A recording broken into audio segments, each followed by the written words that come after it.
Chers auditeurs, Dear listeners, bonjour. welcome to Comme d'Archi Podcast Season 6. Saison 6, dans le monde fascinant des architectes. And in the architectural projects. Je suis Anne-Charlotte Deponte, passionnée d'architecture et docteur des universités en histoire de l'archi. I am one of the spokespersons of Anne-Charlotte, who is a PhD in architecture history. Merci. Thank you. D'être avec moi aujourd'hui. To be with us today. Et And maintenant, now, lundi en français, place au talent. and Wednesday, let's talk projects. In English, of course. Bienvenue dans Comme d'Archi. Dear listeners, hello and welcome to our summer series of Comme d'Archi Season 6, now well underway. This is Esther on behalf of Anne-Charlotte. In the first episodes, we focused on the historical stratum, emphasizing the sequence of pages of history in the light of stones. Let's now turn our attention to the stratum, but from the perspective of an ambitious project to consolidate, enhance, and re-inject use into the Château fortress of Domeyrat in the Haute-Loire region of France. The project is such that we'll deal with it in 2 episodes. Here's the first episode. Perched on a rocky spur, Domeyrat Castle dominates the Senoia Valley. It offers an exceptional panorama of the region. Originally a defensive fortress, the chateau has survived the centuries, preserving its authentic architecture, imposing towers, stone ramparts, and vast vaulted rooms. Today, it is at the heart of a restoration and animation project led by the Domeyrat Réinventé Association, which is working to bring this exceptional heritage back to life. Well, another reinvented. You know that fashionable adjective used all over the place, which I don't appreciate, but I do forgive it, because it's all in a good cause, and for once, quite representative of what's going on. We are particularly interested in this example, because it's a bold move to tackle the oldest ruins, don't you think? What could be more difficult than fighting decrepitude and oblivion?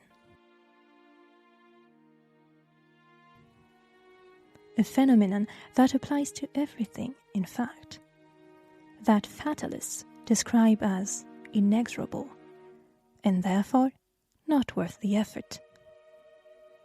You know, those who always leave the dirty work to others, and sometimes even take credit for it.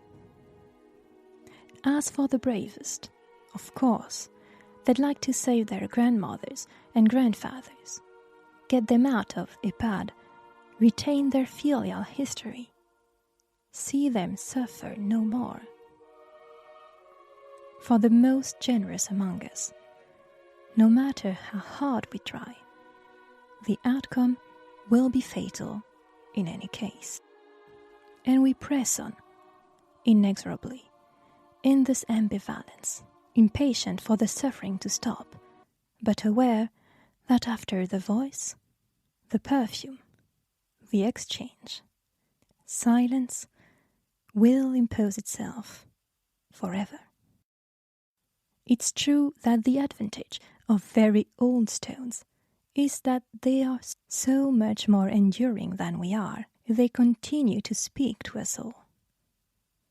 They have the power to teach us things that are so far away.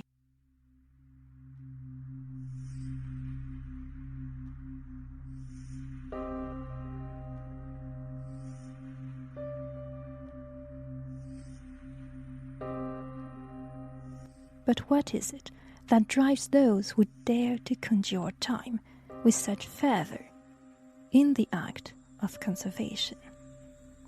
Of what can be saved? On November 4th, 1925, Le Monde Illustré devoted a page to the Château de Domeyrat in a column entitled France du passé, les belles ruines féodales. The fine article began as follows. The Middle Ages left us some incomparable monuments, and these vestiges of the past, which spring up at every bend in the road, offering tourists the charm of their silhouettes, the jaggedness of their collapses, and that intense poetry which emanates from dead things, are one of the beauties of our landscape in France. Almost always located on high points, ruins borrow such magic from the sky, which drowns them in mist or light, that a few ragged walls are sometimes all that's needed to give the illusion of magnificent remains from a distance.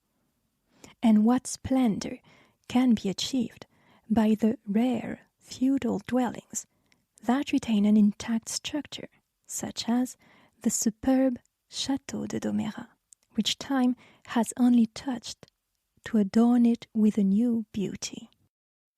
Built on a mamelon, it dominates the fertile Brivarois basin, and although it is situated at the junction of the Velay, Cantal, and Marguerite ranges, it knows only a soft and laughing horizon of hills, where nothing foretells the abrupt grooves, the tormented mounts, the wide lands yet so close. End of quote.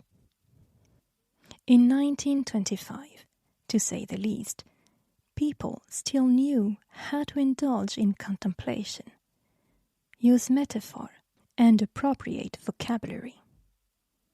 That's why I've left it in its entirety. All this attention paid to the chateau a century ago undoubtedly fueled this desire to cherish the ruin, which has been present in the collective imagination since the 19th century, as the project's protagonists point out.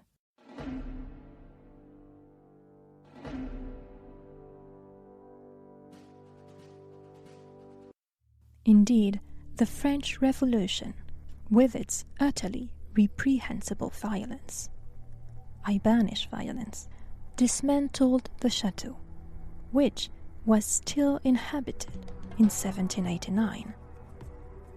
The rectangular fortress, flanked by 4 towers and a square keep, in the aftermath of those fateful days, which only madmen would like to see reborn, offers a spectacle of gutted walls. Fortunately, the vaulted rooms of the towers have preserved their frescoes, and the 4 panels of the chapel, frescoes with biblical themes, are barely damaged. Threatened with ruin, in 1972, the first emergency rescue campaign was organized by a military rescue section. This was a volunteer work camp based on a collective action for which the army seemed to be the driving force. The architectural unity of the site is considered rare, making this chateau one of the jewels of the Haute-Loire region. The land has been preserved from pollution. Domeyrat certainly has the cultural and tourist DNA to help the region develop. Général de Boisfleury, then commander of the 52nd Military Division, believes that, while the army's vocation is the military defense of the country, it also has a role to play in preserving national virtues and setting an example. Military service must also educate young people. The troop helps the local association, and it is reported that in just a few days, the sites have totally changed in appearance. But exactly what heritage did this first campaign save?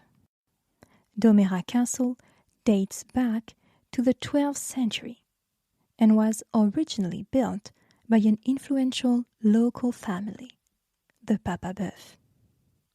They owned land said to be free but coveted.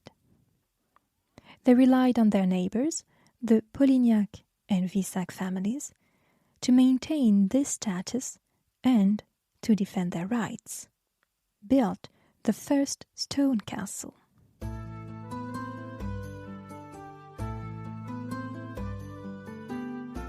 In the 13th century, the Papabeuf, lords of Domeyrat, allied themselves with the great noble families of Velay and Livradois. However, in 1241, Astorg Papabeuf rendered fealty and homage for his castle and its fiefs to the Count of Poitiers, brother of the king. Alphonse de Poitiers was master of the Auvergne and was preparing to take over Languedoc. This new vassalage allowed the Papabeuf family to live peacefully until the 100 Years' War.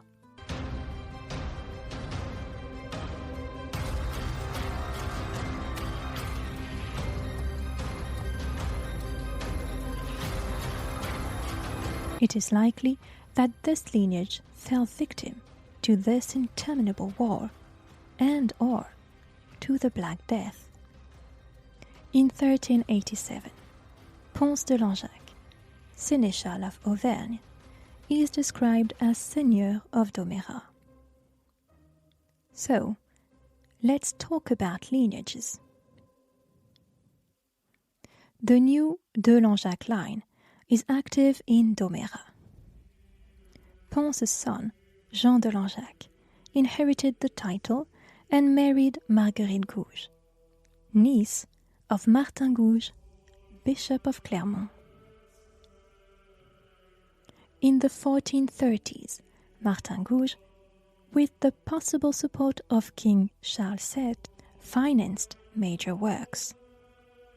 The chateau became a defensive fortress, as well as a luxury residence. Some 10 members of the de Langeac family succeeded each other at the head of the estate over the next 2 centuries. In 1586, Françoise de Langeac married Jean de la Rochefoucauld, transferring the seigneury to a new lineage. In 1591, they enlarged the estate through land purchases and renovated the chateau with painted frescoes and a church bell. Françoise died in 1616, her husband in 1626. Their 3 sons succeeded them. In 1656, Henri de la Rochefoucauld sold the chateau to Christophe de Beaune. Christophe de Beaune's nephew, Joachim de Montagu, inherited the chateau. The Montagus then sold it to the Farges brothers, who owned it from 1773 until the French Revolution. During the Revolution, the ashlars from the dismantled chateau were reused. That said, the present-day appearance of Château de Domeyrat is largely due to the extensive work carried out in the 15th century. Although some elements from later periods can still be seen. Like many castles, Domeyrat has been altered several times over the course of its history. This complicates matters a little because, logically, the more you modify a building, the more difficult it becomes to know what it looked like before. This is exactly the case here. We have no precise idea what the chateau looked like before the 15th century renovations. What we do know, however, is that Jean de Langeac and Marguerite Gouges carried out major renovations. They were able to carry out such an ambitious project thanks to the support of Martin Gouges, Bishop of Clermont and uncle of the aforementioned Marguerite. Martin's financial and material support was invaluable. Today, more than 50 years after the first rescue operation, the association is embarking on a major project. In this, after a survey of the remains of the donjon in the late 1980s by Didier Repellin, ACMH, architect for Monuments Historiques, past rescue operations under the direction of Stéphane Touin, ACMH, 1991-1997. Previous consolidation operations under the direction of Stéphane Mantiulescu, ACMH, 2009-2010. Today's pathologies are a recurring problem for ruins. From 2023 to the present day, a study and diagnostics have been carried out, and a project management team has been selected in conjunction with the DRAC.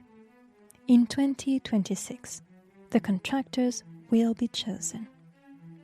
The timetable takes us to 2035, punctuated by volunteer work camps. This is an ambitious project. We'll tell you all about it in the next episode. Dear listeners, thank you for listening. Let's meet again next week for another summer episode of Comme d'Archi. Until then, take care. Goodbye.